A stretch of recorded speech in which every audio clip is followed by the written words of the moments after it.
গরম গরম ভাতের সাথে জাস্ট ওয়াও লেভেলের মজা। নরসিংদীর বিখ্যাত এই চাপা শুটকির ভর্তা একবার হলেও ট্রাই করে দেখবেন, অনেক বেশি মজা। এই স্টাইলের শুটকির ভর্তা বানালে কিন্তু পেট ভরে ভাত খেতে পারবেন, ভাতের সাথে আর অন্য কিছু লাগবে না। তো আমি এর জন্য কিছু কচু পাতা আমার ছাদের থেকে নিয়েছিলাম। তো আসলে কচু পাতা আমি ছাদে কচু বুনেছিলাম, তো একটা থেকে অনেকগুলো হয়েছিল, সেখান থেকে কিছু পাতা আমি কচি কচি পাতাগুলো আছে না সেগুলো নেবেন, তাহলে অনেক বেশি ভালো হবে, অনেক বেশি স্বাদ লাগবে ভর্তাটা। আর এভাবে একবার হলেও চাপা শুটকির ভর্তাটা ট্রাই করে দেখবেন, অনেক বেশি ভালো লাগবে। আমার অনেক মজার মজার রেসিপি আছে ভর্তার, চাইলে দেখে আসতে পারেন। আর অনেক মজার মজার আমার অন্য রেসিপিও আছে, চাইলে সেটাও দেখে আসতে পারেন। আর ভালো লাগলে একটা সাবস্ক্রাইব করে দেবেন আমার চ্যানেলটিতে, আমি অনেক কষ্ট করে ভিডিও বানাই।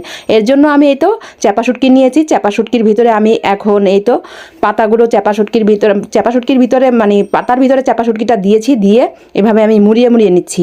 আর আমি কয়েকটা পেঁয়াজ আর শুকনা মরিচ নিয়েছি, আমার তো এখনই জিভায় পানি চলে এসেছে। আর এইভাবে মুড়িয়ে জাস্ট একটা পুরান পাতিলা নিয়েছি, পুরানো পাতিলার ভিতরে আমি জাস্ট এটা হালকা চুলার আঁচটা কমিয়ে দিয়ে বসিয়ে দিব, কোনো তেল ছাড়া, তেল লাগবে না। এভাবেই আমি হালকা একদম লো হিটে বসিয়ে রাখবো, তারপর উলট পালট করে এটা আমি হয়ে ফেলবো। তারপর এই তো আমি এখন লবণ আর শুকনা মরিচগুলো, কাঁচা শুকনা মরিচ নিয়েছি, মানে কোনো তেলে না, জাস্ট আমি কাঁচা শুকনা মরিচটা একটু পানিতে ভিজে রেখেছিলাম যাতে বাটতে একটু সুবিধা হয়। আমি একটু ছোট্ট পিচ্ছি আমি পাটাতে ভর্তাটা বানাচ্ছি, তাই একটু লেট হয়েছে, কিন্তু আপনারা বড় পাটাতে ইজিলি বাটতে পারবেন। তো যাই হোক, এটা অনেক বেশি ছোট পাটা। তারপরে আমি লাল মরিচগুলো এভাবে আমি বেটে নিচ্ছি। বড় পাটা হলে আসলে এক বাটাতেই মিহি হয়ে যেত, যেহেতু ছোট পাটা তাই দুইটা বাটা দিতে হলো আমার। তারপরে তো সুন্দর করে বাটাবাটি করে এখন আমি এই যে দেখাচ্ছি আমার যে পাতাটা কেমন হয়েছে। যে পাতার ভিতর যে শুটকিটা দিয়েছি না, দেখেন এই যে এরকম হয়েছে, জাস্ট 2-3টা উল্টা পাল্টা দিলেই এটা হয়ে যায়। একটু লো হিটে রেখে দিবেন 2-3 মিনিটের জন্য।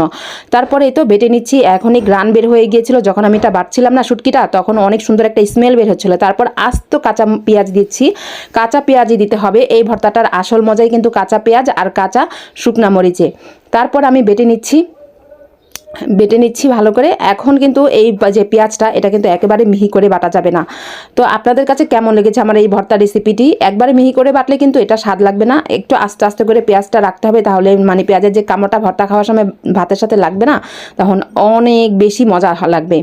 তো এই তো এখন আমি ভালো করে হাতে মেখে নিচ্ছি, বাস আমার ভর্তাটা কিন্তু বানানো প্রায় হয়ে গিয়েছে। একটু লবণ দিয়ে দিবেন, পরিমাণ মতো আমি লবণ দিয়ে দিয়েছি।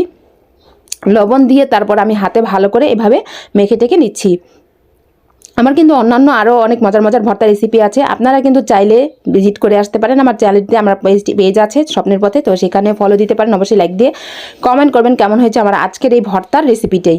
তারপর আপনারা একবার ট্রাই করতে পারেন, গরম গরম ভাতের সাথে যখন মুখে রুচি না থাকবে না, তখন এমন একটা ভর্তা হলে কিন্তু পেট ভরে ভাত খাওয়া যায়। আমরা খুব মজা করে খেয়েছি, আমাদের ভর্তা এগুলো মানে যতটুকু বানিয়েছি না ততটুকু আমাদের আসলে পোষায় নেই, মনে হচ্ছিল যে আরও একটু বানালে ভালো হতো, অনেক কম বানিয়ে ফেলেছি।